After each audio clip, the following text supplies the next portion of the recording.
السلام علیکم ورحمۃ اللہ وبرکاتہ۔ ان الحمد للہ نحمده ونستعینه ونستغفره ونؤمن به ونتوکل علیہ ونعوذ باللہ من شرور انفسنا ومن سیئات اعمالنا من يهده الله فلا مضل له ومن يضلل فلا هادي له واشهد ان لا اله الا الله وحده لا شريك له واشهد ان محمدا عبده ورسوله اما بعد يا ايها الذين امنوا اتقوا الله حق تقاته ولا تموتن الا وانتم مسلمون يا ايها الناس اتقوا ربكم الذي خلقكم من نفس واحدة وخلق منها زوجها وبث منهما رجالا كثيرا ونساء واتقوا الله الذي تساءلون به والأرحام إن الله كان عليكم رقيبا يا أيها الذين آمنوا اتقوا الله وقولوا قولا سديدا يصلح لكم أعمالكم ويغفر لكم ذنوبكم ومن يطع الله ورسوله فقد فاز فوزا عظيما فإن خير الحديث كتاب الله وخير الهدي هدي محمد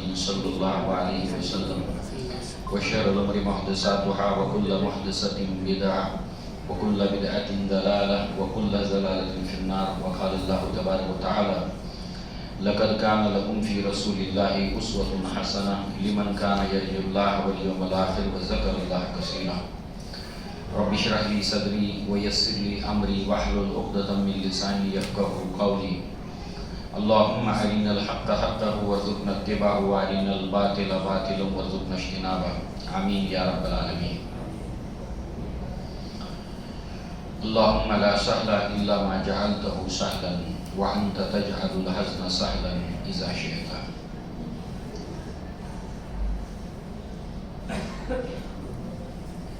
خطبہ حاجہ کے بعد سورہ احزاب کی ایک آیت کو آپ نے سنا جس میں اللہ تعالیٰ نے فرمایا البتہ تمہارے لیے اللہ کے رسول کی زندگی میں ایک بہترین نمونہ ہے، ایک بہترین رول ماڈل ہے، ایک بہترین آدرش ہے۔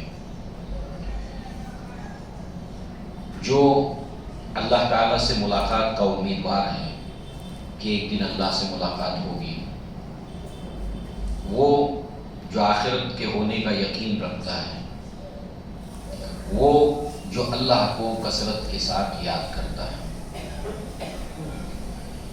اس نسبت سے انشاءاللہ ہم ایک آج جس عنوان کا آغاز کر رہے ہیں بہت ہی پیارا عنوان ہے اور ہمارے لیے بہت ضروری ہے۔ مسلمانوں کو اس عنوان کے ساتھ اپنے آپ کو وابستہ رکھنا بہت ہی ضروری ہے۔ اس کی اہمیت اس کو ہم انشاءاللہ اس کا تو ایک مستقل درس ہوتا ہے، مگر ہم اس کو بجائے اس کے کہ مستقل درس کے ہر درس میں ایک کوئی اس کی امپورٹنس کو ہم اپنے سامنے رکھیں گے کہ اللہ کے نبی کی سیرت کا علم حاصل کرنا کیوں ضروری ہے، کوئی نہ کوئی ایک اہمیت اس کی، اور پھر عنوان کو ہم شروع کریں گے تاکہ اس کی اہمیت ہمارے سامنے اجاگر ہوتی رہے۔ چونکہ ہمارے لیے کامیابی دنیا اور آخرت کی وہ اللہ کے رسول اور اللہ کے رسول کے ساتھی یعنی اصحاب النبی سے جڑنے کے ساتھ ہی وابستہ ہے۔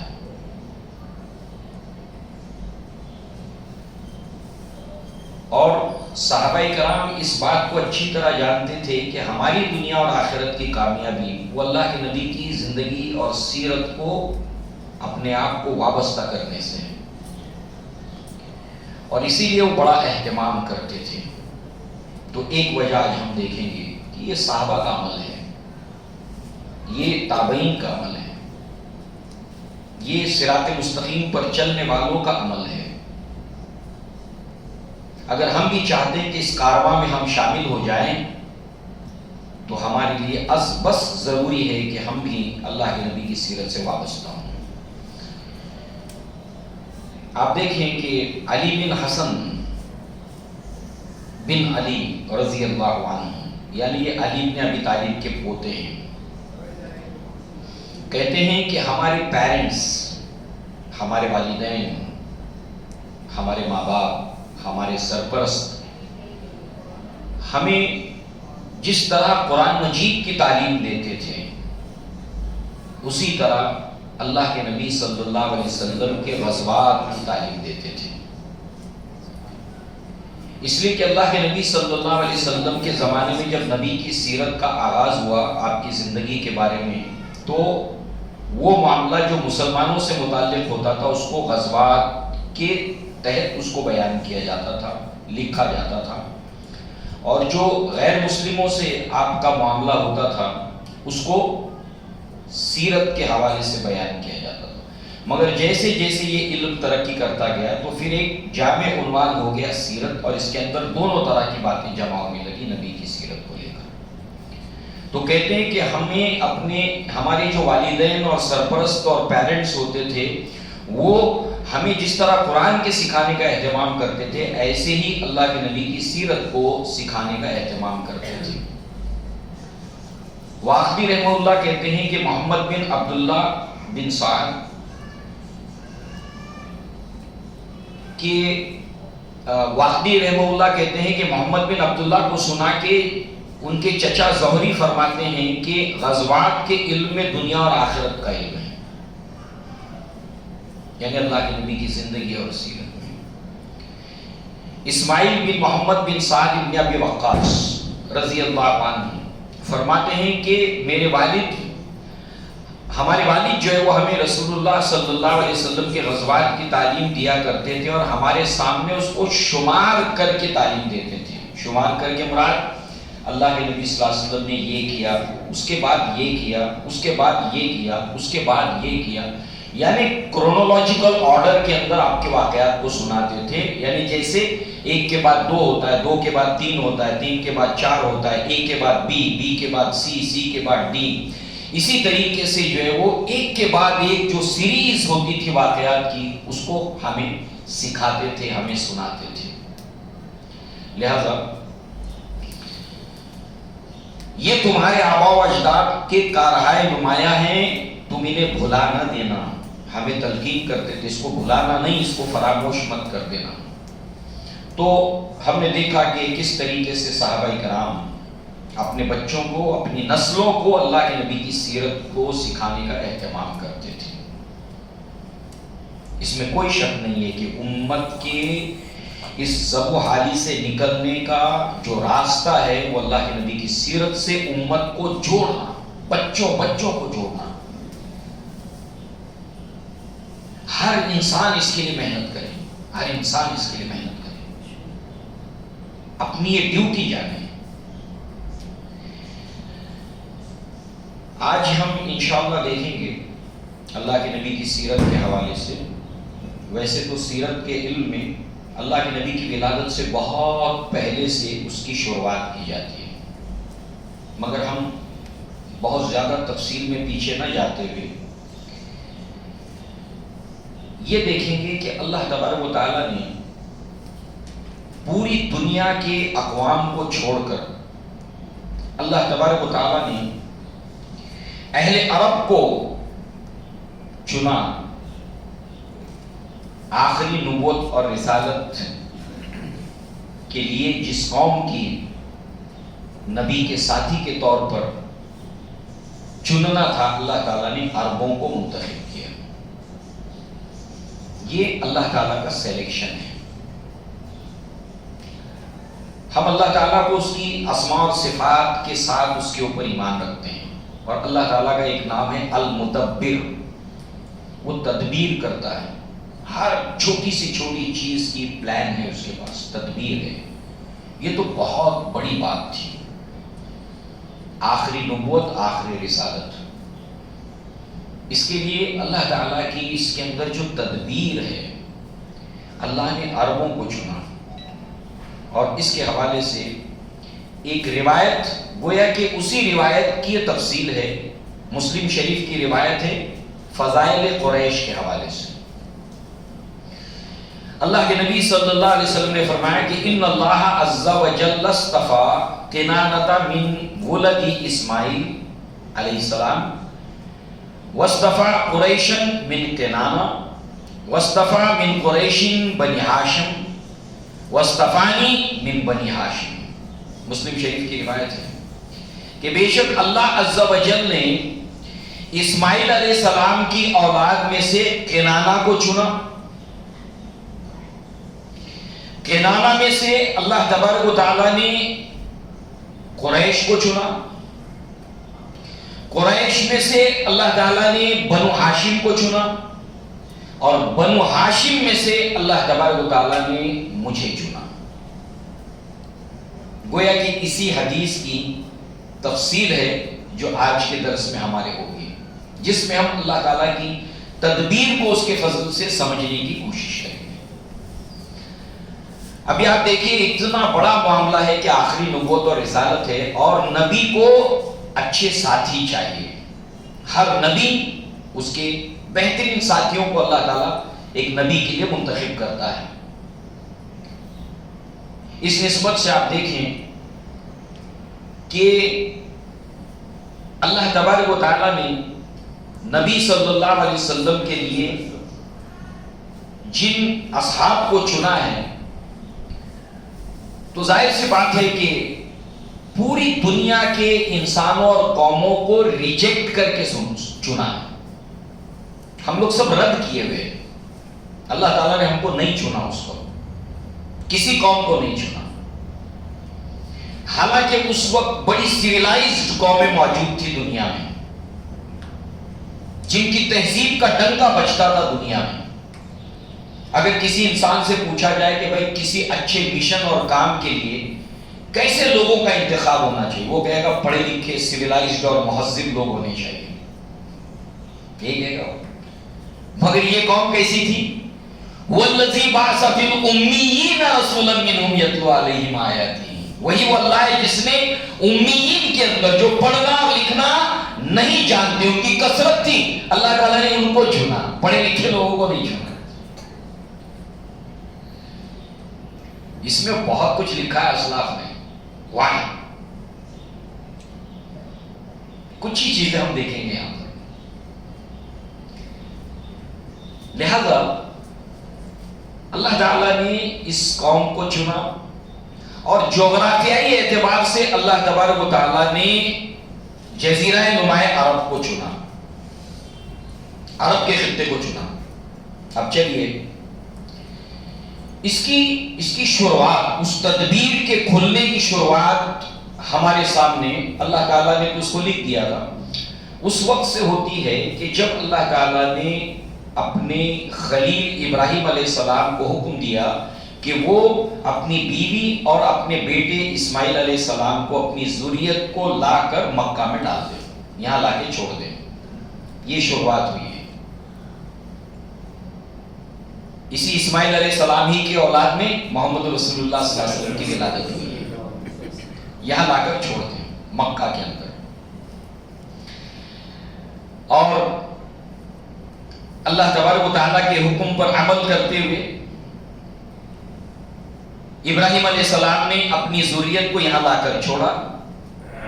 اور جب چھوڑ کر واپس جانے لگے تو ان کی دعا ہے، ربنا، اے میرے رب، انی اسکنت من ذریتی بواد غیر ذی زرع عند بیتک المحرم. اے میرے رب، میں نے اپنی نسل کو ایسی آب و گیا، بے آب و گیا زمین میں لا کے چھوڑا ہے جہاں پر کچھ اگتا نہیں ہے، تیرے محترم گھر کے پاس. یہ اللہ کے حکم سے یہاں پر لا کر چھوڑا گیا. یہ اللہ کی تدبیر ہے جو آگے چل کے اب کھلتی جائے گی. اسماعیل علیہ السلام اور ہاجرہ کو یہاں لا کر چھوڑا ہے. اس کے بعد جو کچھ ہوا ہم اس کو سنتے ہی ہیں. اسماعیل علیہ السلام وقت کے ساتھ بڑے ہوتے چلے گئے. ابراہیم علیہ السلام کی 2 سے 3 ملاقاتیں احادیث میں ثابت ہیں. اور پھر اس کے بعد جب اسماعیل علیہ السلام جو ہے وہ بڑے ہوئے ہیں، اللہ تعالیٰ نے آپ کو خانہ کعبہ کو تعمیر کرنے کا حکم دیا. آپ نے خانہ کعبہ کو تعمیر کیا. اب آخری نبوت اور رسالت کے لیے ابراہیم کی نسل سے اسماعیل کو یہاں لا کر چھوڑا گیا. اب آخری رسالت اور آخری کعبہ پوری جہان کے لیے ہدایت کا مرکز. ان اول بیت وضع للناس للذی ببکۃ مبارک وہدی للعالمین، اور جو سب سے پہلا گھر ہے جو لوگوں کے لیے وضع کیا گیا، بنایا گیا، جو بکہ کے اندر ہے، مکہ کا پرانا نام، مبارکن بابرکت، وہدی للعالمین، اور تمام جہان کے لیے ہدایت کا مرکز۔ اب تک جتنے انبیاء آئے ہیں تمام جہان کے لیے ہدایت بن کے نہیں آئے تھے، اپنی اپنی قوم میں اور ایک خاص جغرافیائی حدود کے اندر آئے تھے۔ یہ ہدی للعالمین، اس کے لیے اللہ نے ایک گھر ابراہیم علیہ السلام کے ذریعے سے تعمیر کرایا۔ اب گھر تعمیر ہو گیا تمام جہانوں کے لیے، تو اب تمام جہان والوں کی طرف بلانے والا رسول بھی، اب یہ اس کی تیاری ہو رہی ہے۔ اسماعیل علیہ السلام یہاں پر بڑے ہو گئے، آپ دونوں نے مل کے خانہ کعبہ کو تعمیر کیا۔ اب اس تمہید کے بعد اب آئیے جغرافیکل اسٹرکچر۔ اگر تمام جہان کا یہ مرکز ہے، ساری دنیا کے لوگ ہدایت کے لیے یہاں پر آئیں گے، اس زمانے سے لے کر آج تک اور قیامت تک جب تک اللہ کی مرضی ہے، تو ہر دور کے اعتبار سے پوری دنیا میں بالکل یہ سینٹر کے اندر ہے جغرافیکل اعتبار سے، صرف مرکزی میں نہیں، بلکہ آپ دیکھیں جتنے بر اعظم میں جہاں پر انسانوں کی بڑی آبادی اس زمانے میں تھی، آج تو سفر آسان ہو گیا، وہاں پر اس دور میں بھی جانا آسان تھا، آنا آسان تھا۔ آپ دیکھیں اس جزیرہ نما عرب کے اندر، اس کے شمال اور مشرق کے اندر بر اعظم یورپ کے دروازے کھلتے ہیں، شمال نارتھ ایسٹ کے اندر یورپ کے دروازے کھلتے ہیں، درمیان میں ترکی پڑتا ہے، شمال مشرق جنوب کے اندر یعنی ایسٹ ساؤتھ کے اندر ایران سے لے کر وسط ایشیا سے لے کر مشرق بعید یعنی چین تک کے دروازے کھلتے ہیں۔ اسی طریقے سے اس کے شمال مغرب کے اندر نارتھ ویسٹ کے اندر افریقہ کے دروازے کھلتے ہیں، بر اعظم افریقہ، بر اعظم ایشیا، بر اعظم یورپ، اس کے بالکل سینٹر میں، جہاں سے زمین سے زمین کا سفر بھی اور سمندری سفر بھی۔ اسی طریقے سے آپ دیکھیں گے تو بالکل اس کے ایک سیٹ کے اندر سمندری راستے سے جنوبی امریکہ پڑتا ہے، اور اوپر کے حصے میں پورا بر اعظم امریکہ، شمالی اور جنوبی سمندری راستے سے، حتیٰ کہ آسٹریلیا کے اندر صحابہ کرام کے اور بعد میں تابعین کے جانے کے آثار اور ہسٹوریکل ایویڈنسز موجود ہیں، اور ان کو عرب فشرمین کہا گیا،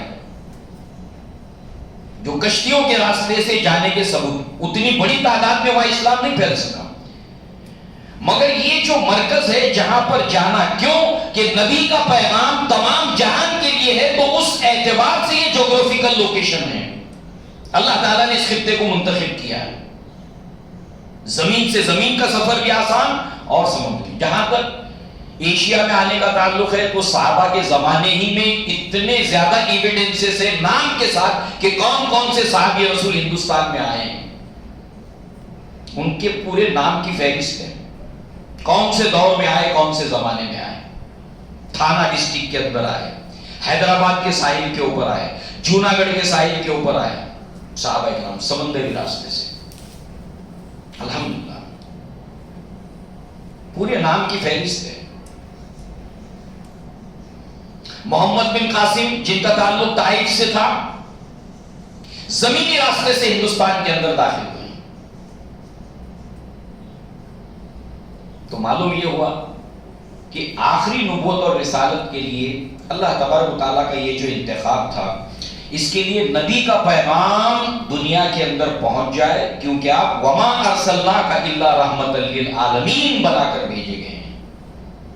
تو پیغام پہنچے. اسی لیے within a 25 years 25 سال کے عرصے کے اندر صحابہ کرام 3 بر اعظموں کے اندر اسلام لے کر پہنچ گئے، صرف 25 سال کے اندر، جبکہ اس زمانے میں سفر کے ایسے ایڈوانس وسائل موجود نہیں تھے. بر اعظم ایشیا، بر اعظم افریقہ، بر اعظم یورپ. ابو بکر صدیق کے زمانے میں پورا شمالی افریقہ اسلام کے آغوش میں آ چکا تھا. عمر ابن الخطاب، عثمان ابن عفان کا زمانہ آتے آتے پورا جنوبی افریقہ کی طرف تک اسلام پھیل گیا. عثمان ابن عفان کے زمانے میں جس کو اسپین اور ہسپانیہ کہا جاتا تھا وہاں تک اسلام پہنچ گیا، جس کو اقبال نے جس کا نقشہ کھینچا.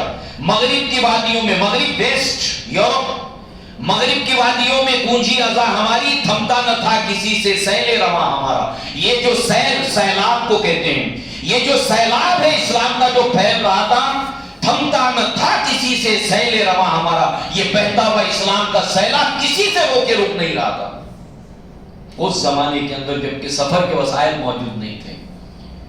یہ سب اللہ کی تدبیر کا پارٹ ہے کہ وہاں تک اسلام پہنچے، اور ہدی للعالمین، تمام جہان کا جو مرکز ہے وہاں پر لوگ آئیں. اللہ تبارک و تعالیٰ نے جب اس ہدایت کے مرکز کی طرف حج کے لیے، عمرہ کے لیے آئے تو ان کے لیے آنے کے لیے بھی آسانیاں ہو. بہرحال یہ ایک پہلو. اللہ تبارک و تعالیٰ نے اس قوم کو خاص جو ہے وہ ایسا ماحول دیا اور محفوظ بھی رکھا. ان کو پروان بھی چڑھی. یہ قوم کس بات کے لیے، یہ قوم کس بات کے لیے پروان چڑھی؟ آخری نبوت اور رسالت کے لیے یہ قوم تیار ہوئی. اللہ نے ان کو تیار کیا. معلوم یہ ہوا کہ نبی کے پیغام کو لے کر اس کے تقاضوں کو پورا کرنے کے لیے قوم تیار ہونا ضروری ہے. آج تو نماز پڑھنے کے لیے تیار نہیں، نماز پڑھنے کے لیے تیار نہیں ہے. تو معلوم ہوا نبی کے پیغام اور اس کے تقاضوں کو اٹھانے کے لیے جو قوم ہے اس کو ایک خاص اس کے اندر اوصاف کا ہونا ضروری ہے. اور اللہ تبارک و تعالیٰ نے وہ اوصاف اس قوم کے اندر کچھ خاص پیدا ہوئے تو اللہ نے ان کو پروان بھی چڑھایا اندر ہی اندر اس خطے کے اندر، اور اس کے ساتھ ساتھ دوسری قوموں سے ان کی اللہ نے حفاظت بھی فرمائی. حفاظت فرمائی سے کیا مراد؟ حفاظت فرمائی سے مراد یہ ہے کہ پیدا ہو نہ سکی زاغ میں بلندی پرواز. زاغ کہتے ہیں کوے کو، اور ایک شاہین پرندہ ہوتا ہے، بہت اونچی اڑان بھرتا ہے. تو پیدا ہو نہ سکی زاغ میں بلندی پرواز، خراب کر گئی شاہی بچے کو صحبت زاغ. شاہین کے ساتھ رہتے رہتے یہ تو نہیں ہوا کہ کوے کے اندر جو ہے وہ اونچی اڑان بھرنے کی صفت پیدا ہوئی، کمال پیدا ہوا صحبت کی وجہ سے، یہ تو نہیں ہو سکا. ہاں مگر یہ ہے کہ شاہین اپنی پرواز بھول گیا کوے کے ساتھ رہتے رہتے. تو اللہ تعالیٰ نے اطراف کے اندر جتنی قومیں تھی مہذب قومیں، قریب سے قریب کے اندر سلطنت روما تھی، قریب سے قریب سلطنت ایران تھی، یہ مہذب قومیں تھیں، یہ بہت ترقی کر گئی تھی. یہاں پر بادشاہ کی کنگشپ تھی، اور یہاں پر ابھی عرب کے اندر ٹرائبل یعنی قبائلی نظام سے ایک قدم آگے بادشاہت کی طرف یہ بڑے نہیں تھے، بس قریب تھے. مدینہ کے اندر عبداللہ ابن ابی کے تاج بن کر تیار ہوا تھا، اور ٹرائبل سسٹم کنورٹ ہو جاتا ہے ترقی کرنے کے بعد بادشاہت کے اندر، کنگشپ کے اندر. تو یہ تمام بادشاہتیں موجود تھی، اسٹینڈنگ آرمی تھی، علم تھا، تعلیمات تھی، سب کچھ تھا.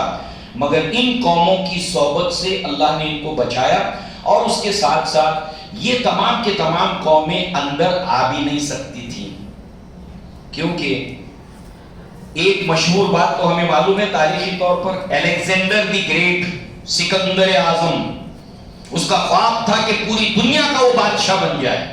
اس لیے وہ فتح کرتا گیا اور بہت جلد جو ہے وہ جزیرہ نما عرب سے ہو کر پاس آن کر کے نکل گیا. اس نے اس میں کوئی انٹرسٹ نہیں دکھایا، اس عرب کی خطے کے اندر کوئی دلچسپی نہیں دکھائی. اللہ تعالیٰ اس کی حفاظت کر رہا ہے، اس کی پلاننگ کا حصہ ہے. کیونکہ لے گا کیا جا کر؟ یہاں سے وہاں تک ڈیزرٹ ہی ڈیزرٹ ہے، صحرا ہی صحرا ہے، کوئی زرخیز زمین نہیں، پانی نہیں. ابھی ہم سننے والے ہیں اس مثال کو، ضروری ہے اس کو ڈیٹیل میں سنیں گے ہم. حلیمہ سعدیہ اور اس کے ساتھ بنو سعد کی عورتیں جب بچوں کو لینے آئیں تو حلیمہ سعدیہ پیچھے رہ گئی، وہ کمزور تھی ان کی اونٹنی. ساری جتنی بھی عورتیں تھیں بھاگی بھاگی مکہ میں داخل ہوئی کہ کوئی اچھا بچہ وہ اٹھا لے، اس لیے کہ اس کے والد جو ہے وہ پیسے والے ہوں، جہاں سے جب بچے کو واپس کیا جائے تو اچھی آمدنی ہو جائے، رقم اچھی ملے. جو بھی محمد صلی اللہ علیہ وسلم کے پاس جاتا، معلومات نکالتا، پتا چلتا والد کا انتقال ہو گیا، چھوڑ چھوڑ کر چلی گئی، چھوڑ چھوڑ. انہوں نے رد نہیں کیا، اللہ نے ان کو رد کیا ہے، کیونکہ اللہ تعالیٰ نے محمد صلی اللہ علیہ وسلم کو دائی حلیمہ کی گود میں دینا تھا. دائی حلیمہ بعد میں آخر میں آتی ہے، ان کے حصے میں آتے محمد صلی اللہ علیہ وسلم. ایسے ہی انہوں نے ریجیکٹ نہیں کیا تھا عربوں کو، اللہ تبارک و تعالیٰ نے ان کو ریجیکٹ کیا تھا، اس لیے اس میں کوئی کشش ان کے لیے نہیں تھی. ہندوستان کے اندر یورپی ممالک کیوں آئے؟ سنا تھا کہ سونے کی چڑیا ہے، تین موسم پائے جاتے ہیں، زرخیز زمین ہے، پانی کی وافر مقدار ہے، نیچرل ریسورسز ہیں، لہذا یہاں پر وہ تاجر بن کر آئے، پھر بعد میں حاکم بنے، جتنا لوٹ سکتے تھے سب لوٹ کر لے گئے. یہاں سے لے کر کیا جائیں گے؟ مٹی ہے، ریگستان ہے. اور دوسری بات یہ ہے کہ اگر چلیے کچھ نہیں ہے، یہاں کے انسانوں کو ہم لیبر بنا لیں، ہیومن ریسورسز لیبر بنا لیں، ان سے کام لیں، بیگار لیں، مگر یہ قوم ایسی تھی کہ کسی کی محکومی کو قبول نہیں کرتی تھی. وہ جانتے تھے ان کے اندر کسی کے ماتحت اور محکومی کو قبول کرنا ان کا مزاج نہیں تھا، ایکسپٹ نہیں کرتے تھے. تو کسی بھی اعتبار سے وہاں سے وہ گزر گیا، مگر اس نے تمام تہذیب اپنی ایکسٹینشن کر رہی تھی ممالک کی، مگر ان کو چھوڑ دیا. اقبال نے اپنی مکتوبات میں، اپنے خطوط میں اس کا ذکر کیا. جب وہ گول میز کانفرنس میں جا رہے تھے، اس خط میں انہوں نے ذکر کیا ہے کہ اے عرب کی مقدس سرزمین، تجھ کو مبارک ہو، تو ایک پتھر تھی جس کو دنیا کے معماروں نے رد کر دیا تھا. معمار دنیا کی تعمیر کرنے والے، یہ بادشاہ، یہ انجینئرز، ان سب نے تجھے ریجیکٹ کر دیا تھا. دنیا کے معماروں نے تجھے رد کر دیا تھا. نہ جانے یتیم نے تجھ پر کیا افسوں پڑ دیا کہ نئی تہذیب و تمدن کی بنیاد تجھ پر رکھی گئی. جتنی دنیا کی تہذیبیں تھیں انہوں نے عربوں کو ریجیکٹ کر دیا، اور بعد میں اللہ نے اس کو ایسا اٹھایا کہ یہ تہذیب آگے ہو گئی اور پوری دنیا کی تہذیبیں ان کو فالو کرنے لگی. یہ اللہ کے پلان کا حصہ ہے. اللہ نے عربوں کو کیوں منتخب کیا؟ اب آئیے، کوئی بھی ایک تو یہ ہے کہ اس کے اندر کوئی اٹریکشن نہیں تھا، اور وہ اندر ہی اندر پروان چڑھ رہی تھی قوم. نبوت اور رسالت کا دور آنے سے پہلے اسی کے ساتھ ساتھ کوئی اگر اس طرح کا ارادہ رکھے تو اللہ تعالیٰ نے اس کو پوری طریقے سے کور کر دیا ہوا تھا. اس کو ہم دیکھیں گے. پہلے ایک مثال دیکھ لیں. ہمالا کے اوپر اقبال نے ایک نظم لکھی ہے. اے ہمالا، اے فصیل کشور ہندوستان، چومتا ہے تیری پیشانی کو جھک کر آسمان. نہیں تجھ پر کچھ دیری نہ روزی کے نشان، تو ہر دم جواں ہے شام و سحر کے درمیان. ایک جلوہ تھا کلی میں طور سینا کے لیے، تو تجلی ہے سراپا چشم بینا کے لیے. دیدے ظاہر میں کوہستاں ہے تو، ظاہر بین کی نگاہ میں بس ایک پہاڑوں کا ایک طویل سلسلہ ہے تو. پاسباں اپنا تو دیوار ہندوستان ہے تو. چائنا سے ایک محفوظ وال ہمارے ملک کی حفاظت کے لیے اللہ تعالیٰ نے اس کو بنایا. تو جغرافیکلی قدرتی طور پر، ورنہ ان لوگ ممالک کو اپنے ملک کی حفاظت کے لیے کتنا بجٹ بنانا پڑتا ہے. قدرتی طور پر اللہ تعالیٰ نے حفاظت کا بندوبست کیا. ایسے ہی اللہ نے ان کی حفاظت کا بندوبست کیا. جغرافیکل اسٹرکچر کس طرح آپ دیکھیے، اس کو آپ 6 طریقے سے گھیرا ہوا یہ کہ اندر کوئی انٹر نہیں کر سکتا مہم کے تحت. نمبر 1، ایک طرف آپ دیکھیں تو بحر کلزم ہے،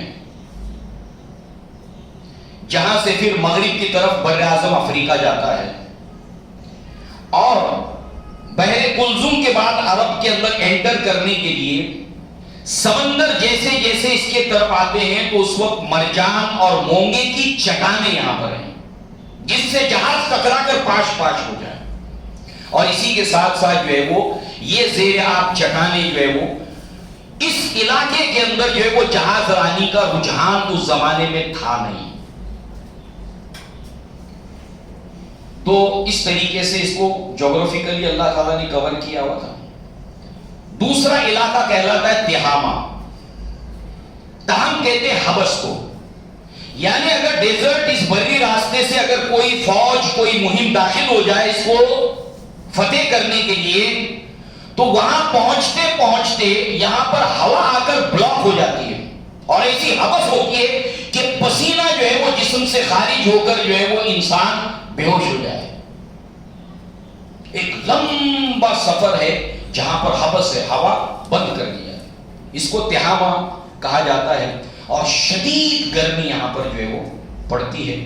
جس کو عادت نہیں ہے ڈیزرٹ کی وہ اتنا طویل سفر یہاں پر کر نہیں سکتا، اور اگر کسی طرح پہنچ بھی جائے تو آگے اس کی آدھی ہار وہیں ہو جائے گی۔ عرب بھی قوم لڑاکا تھی، قومن لدہ کہا گیا ان کو۔ اسی طریقے سے حجاز، حاجز کہتے ہیں آڑ کو، آڑ۔ اب یہ جبال سواد کا ایک سلسلہ ہے، پہاڑوں کا ایک طویل سلسلہ ہے، ایک طرف پانی سے کور کیا ہے چٹانوں سے، ایک طرف گرمی ہے حبس ہے، ایک طرف پہاڑوں کا طویل سلسلہ ہے، اور اس کے بعد جو شام سے لے کر یمن تک یہ پہاڑوں کا سلسلہ چلتا ہی رہتا ہے۔ اس کے بعد چوتھا حصہ ہے نجد کا، جنوبی یمن سے لے کر شمال صحرائے یمامہ تک یہ نجد کا علاقہ جو ہے وہ یہ زمین جو ہے وہ بلند ہوتی چلی جاتی ہے حتیٰ کہ سطح مرتفع ایکویٹر جہاں پر سورج کی کرنیں ڈائریکٹ پڑتی ہے، اور وہاں کی گرمی کو برداشت کرنا آسان نہیں، زمین کے بالکل قریب ہو جاتا ہے سورج، اور اوپر سے ڈیزرٹ، اوپر سے ریگستان۔ پھر پانچواں حصہ ہے رباع الخالی، یہ گرم اور خشک ریگستان، اور یہیں سے دور تک پہنچنے کے بعد بحر عرب جو پھر ہندوستان میں آ کر مل جاتا ہے، اس کا ایک کنارہ وہاں ایک کنارہ یہاں، اور زمینی علاقہ بحر عرب جب وہاں ختم ہو جائے گا وہ ہے رباع الخالی۔ اور اس کے بعد عروض، اب یہ عروض چھٹا علاقہ کیا ہے جس کے اندر سمندر کی باؤنڈری بھی ہے، جس کے اندر جو ہے وہ یہ پہاڑی سمندر کے اندر چٹانیں بھی ہے موتی اور مونگے کی، یہاں پہاڑی سلسلہ بھی ہے، یہاں پر حبس بھی ہے، یعنی پانچوں چیزیں مکس اس جگہ کے اوپر موجود ہیں جس کو عروض کہا جاتا ہے، پانچوں چیزیں جمع ہوئے۔ اس طریقے سے کہیں بھی کسی مہمات کے ساتھ یہاں پر داخل ہونا آسان نہیں تھا۔ جس وقت جو ہے وہ ابرہہ آیا تھا تو اس نے لوکل لوگوں کی ہیلپ لی تھی، بڑی مشکل سے پہنچا تھا یہاں، واپس نہیں لوٹ سکا۔ اور دوسری مثال، کوئی بھی غیر عرب اگر تجارت کرنا چاہتا عربوں کے ساتھ تو وہ کبھی بھی اپنے لوگوں کو بھیجتا نہیں تھا۔ اس کے اوپر سے ہم سیرت میں پڑھنے والے ہیں کہ اللہ کے نبی کے نبوت کے پہلے جو ہے وہ ایک جو جنگ فجار ہوئی تھی اس کی تفصیلات ہم دیکھیں گے انشاءاللہ، اس کا اسی سے ریلیشن ہے، اسی سے اس کا تعلق ہے۔ تو اطراف کی جو بادشاہ ہوتے تھے، گورنر ہوتے تھے، وہ عرب کے کسی سردار کے ساتھ میں کانٹریکٹ کرتے تھے کہ تم میرا تجارتی سامان یمن لے جاؤ۔ یمن کی طرف کے کوئی گورنر بادشاہ ہوتے تھے، وہ کہتے تھے کہ تم میرا سامان شام کی طرف لے جاؤ، اور ان کے ساتھ میں بزنس ڈیل ہوتی تھی، وہ خود نہیں لے جا سکتے تھے، یہ ان کے اونٹوں کے جو کارواں ہیں یہ چلتے تھے، اور یہ لوگ لے جاتے تھے سامان یمن سے لے کر شام اور شام سے لے کر یمن۔ تو یہ اللہ تبارک و تعالیٰ نے خاص جو ہے وہ جغرافیائی طور پر بھی اس کو محفوظ رکھا تھا۔ اب آپ دیکھیے اس قوم کی طرف آئیے، اب ذریعہ معاش ان کا کھیتی باڑی نہیں، اس لیے کہ کھیتی باڑی کرنے والی جو قوم ہوتی ہے اس میں کچھ کمیاں پیدا ہوتی ہیں۔ اللہ کے نبی صلی اللہ علیہ وسلم نے قرب قیامت کی علامتوں میں سے ایک علامت یہ بھی بتائی ہے کہ اذ اتخذوا اذناب البقر، جب تم بیلوں کی دموں کو پکڑ لو، یعنی کھیتی باڑی میں اتنے مگن ہو جاؤ، اتنے مگن ہو جاؤ. اس لیے آپ دیکھیں جتنے بھی ایگریکلچر سے جڑے ہوئے لوگ ہوتے، کسان ہوتے، ان کو نمازوں کی پرواہ نہیں ہوتی. گاؤں کے اندر 5 وقت جو ہے نماز، مسجدیں بنی ہوئی ہیں ویران ہیں، کھیتوں میں ایسے مگن ہیں، ایسے مگن ہیں، مسجدیں بے آباد ہیں. بیلوں کی دموں کو تم اس طریقے سے پکڑ لو کہ تم اللہ تعالیٰ کے دین کے تقاضوں کو بھول جاؤ. یہ پھر اس کے بعد تمہارے ساتھ کیا ہوگا؟ ذلت اور رسوائی تمہارے ساتھ آئے گی. کھیتی باڑی کرتے نہیں تھے، اللہ نے اس سے ان کو نجات دی تھی. بلکہ برسبیل تذکرہ بات آتی ہے تو جنت کے اندر جو ہے وہ اللہ تعالیٰ بندوں سے کہے گا کہ بندوں کوئی تمہاری اور خواہش ہے، حاجت ہے تو بتاؤ بتاؤ بتاؤ. تو ایک آدمی کہے گا اللہ مجھے کھیتی باڑی کرنا ہے، وہاں بھی جا کر کھیتی باڑی کرنا ہے، بخاری کی روایت ہے، وہاں بھی جا کے کھیتی باڑی کرنا ہے. اللہ تعالیٰ کہے گا آدم کے بچے تیرا جو آرزو یا پیٹ ہے نہیں بھرے گا، اس کو بیل، ہل، کھیتی سب کچھ دیا جائے. اب وہ بس بیج بویا ہے تو ویٹ نہیں کرنا پڑے گا، ویسے ہی اگتے اگتے اگتے اگتے اگتے اس کی فصل پہاڑ تک ہو جائے گی. تو اللہ کے نبی صحابہ کو جب یہ بتا رہے تھے تو ایک صحابی رسول کہتے کہ اللہ کے رسول صلی اللہ علیہ وسلم یہ ہماری قوم کا آدمی نہیں ہے جو کھیتی باڑی کرنے کی بات کرتا ہے، کہ کھیتی باڑی ہم لوگ کرتے ہی نہیں. اور عرب تانا دیتے تھے انصار کو جو باغات وغیرہ کھیتی باڑی کرتے تھے کہ تمہارا پالا ابھی تک جو ہے وہ جنگجو قوم سے پڑا نہیں ہے، تم لوگ یہ کسانوں کو ہمارے سامنے کیا لائے ہو، یہ کھیتی باڑی کرنے والوں کو ہمارے سامنے کیوں لائے ہو غزوہ بدر کے موقع کے اوپر. تو معلوم ہوا اللہ تعالیٰ نے ان کی زمین ایسا ڈیزرٹ بنا دی کھیتی باڑی سے دور، انڈسٹری تھی نہیں. کارخانے جب آتے ہیں تو اس کی وجہ سے کچھ کمیاں آتی ہیں، انسان میں کچھ کمیاں پیدا ہوتی ہیں، اور نبوت کے لیے ایک قوم کو تیار کرنا ہے. اب ظاہر سی بات ہے کہ یہ قوم تھی، اور جب انڈسٹریل ریولوشن آیا ہے تو آپ صرف اتنا سمجھیے کہ انسان بے حس ہو جاتا ہے، اس کے دلی احساسات مروت ختم ہونے لگتی ہے دل کے واسطے موت، مشینوں کی حکومت، تانترک کرانتی، انڈسٹریل ریولوشن، صنعتی انقلاب ہے دل کے واسطے موت، مشینوں کی حکومت. احساس مروت کو کچل دیتے ہیں. بڑی مروت والی قوم تھی وہ. نبی کی جو قوم ساتھ دینے والی ہوتی ہے اس کے اندر مروت کا ہونا بہت ضروری ہے. مروت کوٹ کوٹ کے بھری ہوئی تھی ان کے اندر. ہاں یہ بات اور ہے کہ وہ مروت کس کے لیے تھی، لہذا جو ہے وہ دوسرا اب ان کے پیشوں کے اندر جو ہے وہ اب یہ تھا کہ شکار کرتے تھے. اسماعیل علیہ السلام کا ہم کو واقعہ معلوم ہے، ابراہیم علیہ السلام ملنے کے لیے 2 مرتبہ آئے تو شکار کے لیے گئے ہوئے تھے. ہم کو معلوم ہے حمزہ رضی اللہ عنہ جب شکار سے لوٹے تھے تو ابو جہل کو اسی کمان سے سر کے اوپر مار دیا تھا کہ سر پھاڑ دیا تھا. اللہ کے نبی سے بدتمیزی کی تھی ابو جہل نے. اسی طریقے سے شکار کے احکامات ہیں سورہ مائدہ کے اندر، وہ شکار کرتے تھے یہ لوگ. اس کے علاوہ شکار کے مسلسل، اب دیکھیے شکار کوئی شوقیہ نہیں کر رہے ہیں آپ، کوئی شوق کے اندر شکار کے لیے نہیں ہے، یہ آپ کا ذریعہ معاش ہے، آپ کی روزی روٹی ہے اس سے جڑی ہوئی. اب شکار جو پروفیشن کے اعتبار سے ہو اس کے اندر مسلسل صبر اور انتظار، 2 چیزوں کی ضرورت ہوتی ہے، اور فوکسڈ. تو اس اعتبار سے ان کے اندر جو ہے وہ اس پیشے کے نتیجے میں صبر ہے، انتظار ہے، یہ ساری کے ساری خوبیاں اللہ تبارک تعالیٰ نے ان کے اندر پیدا کی تھی. اسی طریقے سے ماہی گیری، مچھلیاں سمندر کے اندر شکار بھی کرتے تھے لوگ. اور سمندری سفر کے لیے انسان کے اندر بہادری کا ہونا ضروری ہے، اور بہادری اس کے اندر پیدا ہوتی ہے سمندری سفر کی وجہ سے، اور بھی خوبیاں اس کے اندر پیدا ہوتی ہیں. جو پیشے تھے اس نے بھی ان کے اندر وہ کچھ کمالات اور خوبیاں پیدا کر دی تھی. اسی طریقے سے غلہ بانی، اب یہ ہمارا مستقل ایک ٹاپک آئے گا جب اللہ کے نبی صلی اللہ علیہ وسلم نے غلہ بانی کی ہے. اللہ کے نبی نے فرمایا کوئی بھی نبی ایسا نہیں ہے جس نے بھیڑ بکریاں نہ چرائی ہو. ہمارا مکمل ایک ٹاپک ہوگا، ہر نبی کو اللہ تعالیٰ اس میں سے گزارتا ہے. غلہ بانی تھا، اور دوسرے جو ہے وہ تجارت کرتے تھے. یہ کچھ اس کے علاوہ کچھ بدوی دیہاتی قبائل تھے، ڈاکہ زنی بھی ان کا تھا، ڈاکے ڈالتے تھے لوگ. اس اعتبار سے ان کے اندر جو خوبیاں تھیں اس کے اندر ایک تھی کرم اور سخاوت. یعنی اتنے دل والے تھے وہ لوگ، اگر مہمان آ گیا اور ایک ہی بکری ہے ذبح کر ڈالتے تھے.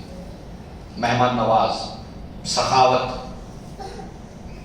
بڑا حوصلہ تھا ان کے اندر اس بات کو لے کر. ایفا ہے، وعدہ کیا ہے جان دے کر نبھائیں گے، پیچھے نہیں ہٹنے والے. مخالفت کریں گے تو بھی اور حمایت کریں گے تو بھی. اسی لیے جس نے نبی کی مخالفت کی، ابو جہل کو دیکھو آپ، غزوہ بدر میں قتل ہو گیا. نبی نے کہا کہ جاؤ ڈھونڈو کدھر ہے. ہر امت کا ایک فرعون ہوتا ہے، میری امت کا فرعون ابو جہل ہے. عبداللہ ابن مسعود گئے تو ابھی سانسیں چل رہی ہیں ابو جہل کی. عبداللہ ابن مسعود نے اس کے سینے کے اوپر پاؤں رکھا، مر رہا ہے، جان نکل رہی ہے، مگر کہتا کیا ہے، او بھیڑ بکریوں کو چرانے والے، تو نے پاؤں بہت اونچی جگہ پہ رکھ دیا ہے. اکڑ نہیں گئی. آپ دیکھیے ایسی قوم تھی یہ. اور اللہ کے نبی نے کس کے لیے دعا مانگی تھی اسلام کی؟ یا تو ابو جہل یا عمر ابن الخطاب. یہ مزاج تھا ان کا. اس کے بعد عبداللہ ابن مسعود نے جب خنجر نکالا اس کی گردن اتارنے کے لیے، تو کہتا ہے گردن تھوڑا نیچے سے اتارنا، جب نیزے پہ چڑھاؤ تو لوگوں کو معلوم ہو کہ سردار کی گردن ہے. ایسی قوم تھی، مخالفت کرتی تھی، اس حد تک جاتی تھی، اور جب حمایت کرتی تھی تو اس کو آپ سنو. غزوہ بدر میں اللہ کے نبی صلی اللہ علیہ وسلم مشورہ کرتے ہیں صحابہ کرام سے کیا کرنا ہے. انصار صحابہ مشورہ دیتے ہیں، ایک انصاری صحابی مشورہ دیتے ہیں، دوسرے دیتے ہیں، تیسرے دیتے ہیں، ابو بکر صدیق دیتے ہیں، عمر بن الخطاب دیتے ہیں. اللہ کے نبی کہتے ہیں مجھے مشورہ دو، مشورہ دو. تو پھر مقداد رضی اللہ عنہ کھڑے ہوتے کہتے ہیں اللہ کے نبی صلی اللہ علیہ وسلم آپ ہمیں بنی اسرائیل پر قیاس نہ کریں. ہم آپ کو وہ نہیں کہیں گے جو موسیٰ علیہ السلام کو بنی اسرائیل نے کہا تھا، اذهب انت وربك فقاتلا ان هؤلاء قائدون، تمہارا رب جا کے قتال کرو، ہم تو یہی پڑے رہیں گے. تو بڑی جبار قوم ہے، بہت زور آور قوم ہے، وہ خود خالی کر کے چلے جائیں، ہم اپنے پیٹ کا پانی نہیں ہلنے دیں گے، ہمارے پیٹ میں ہمارے پاؤں میں کانٹا نہیں چبھنا چاہیے، وہ خود خالی کر دیں. ایسا کچھ ذکر وظیفہ کرے کہ نکل جائے یہاں سے، اور یا آپ اور آپ کا رب جا کے ان سے لو، ہم نہیں جائیں گے. بھائی بڑی زور آور قوم. یہ جواب ہم آپ کو اے اللہ کے نبی آپ ہمیں حکم دے کر دیکھیے، ہم اپنی اونٹنیوں کو ہانکتے ہانکتے لاغر کر دیں گے، حتیٰ کہ حضر موت تک پہنچا دیں گے. اب آگے سے سمندر شروع ہوتا ہے، راستہ نہیں، اب کیا کریں، ہیلپلیس ہے. اس کے بعد اے اللہ کے رسول آپ ہمیں حکم دیں گے کہ پانی میں ڈال دو سواریاں. اے اللہ کے رسول آپ کے اطاعت کرتے ہوئے اپنی سواریوں کو پانی میں ڈال دیں گے. دشت تو دشت ہے، دریا بھی نہ چھوڑے ہم نے، بحر ظلمات میں دوڑا دیے گھوڑے ہم نے. تب اللہ کی نصرت آتی ہے، تب اللہ کی مدد آتی ہے. یہ مزاج تھا اس قوم کا. ایسے لوگ چاہیے ہوتے ہیں. لہذا جو وہ ایفائے ہے، وعدہ کرتی تھی تو جان دے کے پورا کرتی تھی. سیرت میں کئی واقعات اس کے ہم کو ملیں گے. اسی طریقے سے خوددار، بڑی خوددار قوم تھی. ایسے ایسے واقعات ان کے خودداری کے ملتے ہیں. اسی طریقے سے عزت نفس، سیلف ریسپیکٹ زبردست. اس کا سینس ان کے اندر اتنا تھا، شعور اور حس اتنی تھی ان کے اندر. سیلف ریسپیکٹ، عزت نفس، اور کسی چیز کا عزم کر لیتے تھے تو جان پر کھیل کر اس عزم کو پورا کرتے تھے. حلم بردباری. اسی کے ساتھ ساتھ امانت داری، جھوٹ بولنے کے لیے گریز کرتے تھے، بچتے تھے بہت. لہذا ایک واقعہ سنیا، سارے سردار جمع ہیں اللہ کے نبی صلی اللہ علیہ وسلم کی مخالفت میں، اور کہتے صاحب کہیں گے، شاعر کہیں گے، فلاں کہیں گے، فلاں کہیں گے. تو کہیں گے یہ سب چیزیں جھوٹ ہے، تمہارا تھوکا ہوا آسمان پر تمہارے منہ پر گرے گا. اور سوچو تم کو لوگ قائد اور لیڈر کہتے ہیں، اور لوگوں کے اندر اگر تمہارا بھرم کھل جائے گا کہ تم جھوٹ بات کرتے ہو قائد ہو کر، تمہاری کیا عزت رہے گی؟ Self respect. جھوٹ کیوں نہیں بولنا، تمہاری عزت ختم ہو جائے گی. آج ہمارے جو نیتا لوگ ہیں کتنا جھوٹ بولتے ہیں، ان کو ہے اپنی عزت کی پرواہ. ایسا قائد ہوتا ہے جھوٹا؟ عبدالرؤف جھنڈا نگری رحمہ اللہ نے ایمان اور عمل صالح میں ایک واقعہ پیش کیا کہ قائد ہوتا کیسے ہے، اس کی کوالٹیز کیا ہیں، لیڈر کیسا ہوتا ہے۔ اس کے لیے انہوں نے ایک مثال دی ہے کہ انہوں نے ایک واقعہ سلف و صالحین میں سے ایک واقعہ بیان کیا کہ انہوں نے ایک ایکسپریمنٹ کیا۔ ایک چونٹی جو تھی، سردار چونٹی تھی، وہ آئی، دیکھا کوئی کھانے کی چیز پڑی ہوئی ہے، کھانے کی چیز پڑی ہوئی ہے، اس نے سونگھا، کھایا نہیں کیونکہ ایسا کرنا قائد کے لیے رول کے خلاف ہے۔ سونگا، کھانے کی چیز ہے، واپس گئی۔ تھوڑی دیر کے بعد اس کے پیچھے پیچھے چونٹیوں کی قطار آ گئی اس کھانے کو لینے کے لیے۔ ایمان عمل صالح میں ایک واقعہ موجود ہے، عبدالرؤف جھنڈا نگری رحمہ اللہ نے اس کو نقل کیا ہے، قائد لیڈر کیا ہوتا ہے۔ اب اس کے بعد یہ ہوا کہ انہوں نے چونٹیوں کے آنے سے پہلے وہ کھانے کی چیز اٹھا لی، دیکھا، دائیں جا کے دیکھا، بائیں دیکھا، آگے پیچھے سب جگہ دیکھا، کھانا نہیں۔ ساری چونٹیاں واپس چلی گئی، پھر واپس رکھ دیا، چونٹی نے دیکھا ہے کھانا، پھر بلانے کے لیے گئی، پھر ان کی قطار آنے سے پہلے اٹھا لیا۔ ایسے 3-4 بار جب ہوا تو ساری چونٹیوں نے مل کر اس کو مار ڈالا۔ جھوٹا ہمارا قائد نہیں ہو سکتا۔ اللہ کے نبی نے جو پہلا خطبہ دیا اس کے اندر کہا ان الرائد لا یکذب اہلہ، اے لوگوں قافلے کا دیدبان، اس کو گائیڈ کرنے والا کبھی قافلے والوں سے جھوٹ نہیں بولتا، ان کو کبھی دھوکہ نہیں دیتا۔ تمہارا ایکسپیرینس ہے، یہ تمہاری قوم کا ایکسپیرینس ہے کہ قائد کبھی جھوٹ نہیں بولتا اور اپنی قوم کو دھوکہ نہیں دیتا۔ ہمارے قائدین تو دھوکہ دے کر، جھوٹ بول کر ہی انہوں نے اپنی حویلیاں اور عمارتیں اور دولتیں قائم کی ہیں۔ قائد ہی جھوٹ نہیں بولتا، قوم کو دھوکہ نہیں دیتا، اس کا سودے بازی نہیں کرتا قوم کی۔ تو یہ ایسی قوم تھی۔ بہرحال حافظہ بلا کا، اب امید تھے، اگر کوئی دیکھ کر پڑھتا اس کی بات کا اعتبار نہیں کرتے تھے۔ حافظہ اتنا اسٹرانگ تھا، امید تھے، لاکھوں اشاریہ۔ کیوں؟ اس دور میں اللہ رب العزت نے، اللہ تبارک تعالیٰ کی ایک سنت تو یہ بھی ہے، اذا اراد اللہ شیئا حین اسبابہ، جب اللہ تعالیٰ کسی چیز کا ارادہ کرتا ہے تو اسباب پیدا کرتا ہے، اسباب بنتے جاتے ہیں۔ جب اللہ کسی چیز کا ارادہ کرتا ہے کام آسان ہوتا چلا جاتا ہے۔ لہذا ہوا یہ کہ آپ دیکھیے کہ وہ امی قوم تھی، اب جو ہے وہ اللہ تعالیٰ نے اس قرآن مجید کی حفاظت کرنی ہے۔ اِنَّا نَحْنُ نَزَّلْنَا الذِّكْرَ وَإِنَّا لَهُ لَحَافِظُونَ، ہم نے اس ذکر کو نازل کیا، ہم اس کی حفاظت کریں گے۔ اور حافظہ ایسا بلا کا تھا ان کا کہ وہ گھوڑوں کی نسلوں کو یاد رکھتے تھے، اپنی نسلوں کو یاد رکھتے تھے، ایسا اسٹرانگ ان کا حافظہ تھا۔ اور اس طرح سے اللہ کے نبی کے حدیثوں کو بائی ہارٹ کرنا، قرآن مجید کو بائی ہارٹ کرنا ان کے لیے آسان ہو گیا۔ اللہ تعالیٰ نے ان کو تیار کیا، پریپیئر کیا، ہر اینگل سے اللہ تعالیٰ نے ان کو تیار کیا۔ چونکہ یہ قوم ایسی تھی کہ معاملہ جغرافیائی اعتبار سے جفاکش، محنت اور مشقت کی آدھی، اس کے بغیر آپشن نہیں ہے، محنت مشقت۔ اور اللہ کے نبی نے امت کو یہ حکم دیا ہے، اپنے آپ کو جفاکش بناؤ، ایکٹیو رہو، ہمیشہ سست اور کاہل نہیں، ہمیشہ ایکٹیو رہو۔ بلکہ ایکٹیو رہنے کے لیے، زیادہ سے زیادہ کام کرنے کے لیے دوپہر میں اگر اللہ تعالیٰ توفیق دے تو کیلولا کرنا چاہیے۔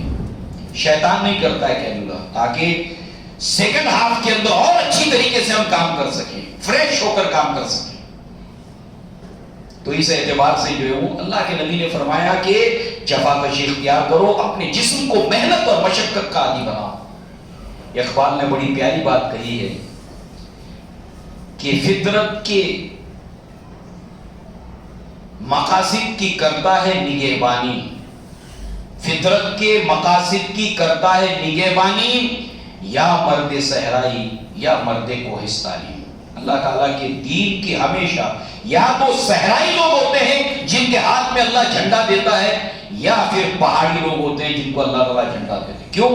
محنت کش قوم ہوتی ہے، یہ قوم جفا کش ہوتی ہے اور سستی اور کاہلی سے دور رہنے والی قوم ہوتی ہے۔ ہم کو سست اور کاہل نہیں بننا ہے، مسلمان کو سست اور کاہل نہیں بننا ہے۔ اللہ کے نبی نے اس سے پناہ مانگی ہے، اللہم انی اعوذ بک من العجز والکسل، اے اللہ لاچاری سے اور سستی سے میں تیری پناہ میں آتا ہوں. سستی سے ہمیں نفرت ہونی چاہیے. کیوں میرے اندر سستی ہے, کیوں میرے اندر کاہلی ہے؟ فریش, ترو تازہ رہنا, محنت کرنا, مشقت کرنا. یہ دین کی اللہ تعالیٰ نے ہمیں جو وقت دیا اس کو غنیمت جان کر بہت زیادہ سے زیادہ فروٹفل بننے کی کوشش کرنا, اپنے لیے, اپنے فیملی کے لیے, اپنی قوم کے لیے, دین کے لیے, اسلام کے لیے زیادہ سے زیادہ فائدہ پہنچانے والے. کیونکہ اگر ہم مانوی طور پر نبی کے مشن کو لے کر چلنے کی اپنے اندر آرزو رکھتے ہیں تو سستی اور کاہلی سے دور رہنا ہوگا. کیونکہ نبی کا ساتھ دینے والی قوم چست اور چوبند ہوتی ہے, جفاکش ہوتی ہے, محنتی ہوتی ہے. اب چلیے, یہ کچھ باتیں ہم نے دیکھی کہ اللہ تعالیٰ نے ان کا انتخاب کیا. باتیں بہت ہیں مگر اختصار کے ساتھ یہاں پر روک کر, اب اللہ تعالیٰ نے عربوں کے اندر جو ہے وہ قریش کو چنا. بس اس کی تمہید باندھ کر ہم اس کو روک دیں گے, اس کے بعد اس کو سٹارٹ لیں گے اگلی مرتبہ. تمہید کیا ہے کہ اللہ کے نبی کی ولادت اور نبوت کے درمیان قریب 40 سال کا فاصلہ ہے. ولادت سے لے کر نبوت کے آغاز تک 40 سال کا فاصلہ ہے قریب قریب. اللہ کے نبی کے نبوت کا زمانہ آنے تک بہت سی علامتیں جو اہل کتاب کے یہاں پر بتائی گئی تھی, نبی کے آنے سے پہلے کیا کیا علامتیں ظاہر ہوں گی, ان علامتوں کا ظہور شروع ہو گیا. پچھلے انبیاء بتا کر گئے تھے یہ علامتیں ظاہر ہو جائیں گی. نبی پیدا کہاں ہوگا, ہجرت کہاں کرے گا, جہاں ہجرت کرے گا اس کا جغرافیکل لوکیشن کیا ہے, سب علامتیں بتائی گئی. علامتیں نبی صلی اللہ علیہ وسلم کے ولادت کے وقت پوری ہونا, جیسے قیامت آنے سے پہلے یہ سب نشانیاں پوری ہوتی چلی جا رہی ہیں, ایسے وہ علامتیں پوری ہو رہی تھی. ایک. نمبر 2, اللہ کے نبی کی نبوت کا ظہور ہونے سے پہلے اللہ تبارک و تعالیٰ نے آپ کے خاندان کو نمایاں کیا, بنو ہاشم کو, پورے عربوں میں. اگلی مرتبہ اسی کی ڈیٹیل ہم پڑھیں گے. جیسے جیسے وقت قریب آتا گیا وہ خاندان نمایاں ہوتا گیا بنو ہاشم کا. بنو ہاشم کی پرسنالٹیز نمایاں ہوتی چلی گئی. کیوں؟ اس لیے کہ سورج کے طلوع ہونے سے پہلے آفاق کے اوپر جو ہے وہ اجالا اور اونابی رنگ چھا جاتا ہے. رنگ گردوں کا دیکھ تو ذرا اونابی ہے, یہ نکلتے ہوئے سورج کی لالی ہے. نبی کی ولادت اور نبوت کا زمانہ آنے سے پہلے ان کے خاندان کو اللہ تعالیٰ نے اور زیادہ نمایاں کر دیا اور عربوں کے دلوں میں ان کی محبت کو اور بٹھا دیا. اس کی ڈیٹیل انشاءاللہ اگلی بار ہم لوگ سنیں گے.